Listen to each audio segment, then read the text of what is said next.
So one of the things that can be tempting to do as a group leader or facilitator is to do everything yourself. But that's a really big mistake, partially because at a practical level, if you give away responsibilities to people, that means there's that many more people who are for sure going to show up at your group because they have a responsibility, and people are pretty good about fulfilling a responsibility they have one. So I just really quickly want to give you five key positions that you can assign. Do this on your very first meeting with your group, and it will make your group time go so much smoother. It'll help take some of the burden off of you, and it will help ensure that you always have at least 5 people at your group. And if you do this well, you assign different couples one of these positions, then you may even have up to 10 people who are in your group, depending on if you have couples or singles there. So the first position is this facilitator.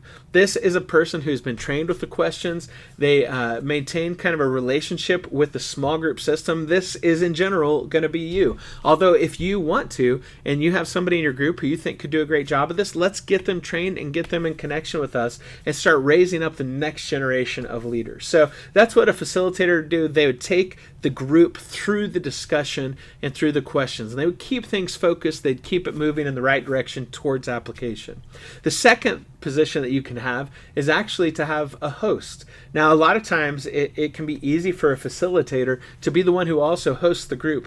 But imagine if you took that burden off of yourself and you asked somebody in your group to host every single week, or maybe you decided as a group that you're going to take turns hosting, and everybody provides an opportunity to be at their house and to kind of host the meeting if they want to. Never force this on anybody, because some people don't have houses that could actually host a larger group. Some people also don't have houses that are very clean, and they are embarrassed to have people over to their house, and they're embarrassed also to say no to you. So make sure if you ask that you make this an open invitation for people. But having people be available to host the group can be a great way to get them engaged and take them a little deeper. The third position that you can have is a communication coordinator.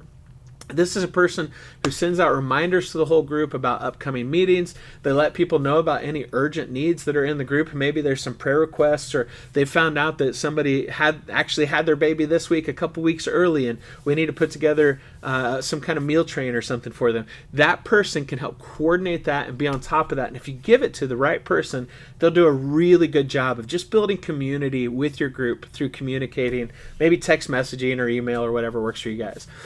The fourth one is a snack coordinator. This one is always been a huge hit for my groups because this person becomes the one everybody loves. They make sure that you always have food and you have drinks at this event. The idea is that these people are not the ones providing all the drinks and snacks, but they're coordinating with the rest of the group who's going to bring the snacks or drinks or meals week to week. We always ask them to 2 days before remind the person that's the snack person that week. What I found is when you give somebody this position away, they just do a stellar job with it, and it really can become kind of a fun part of the connection group.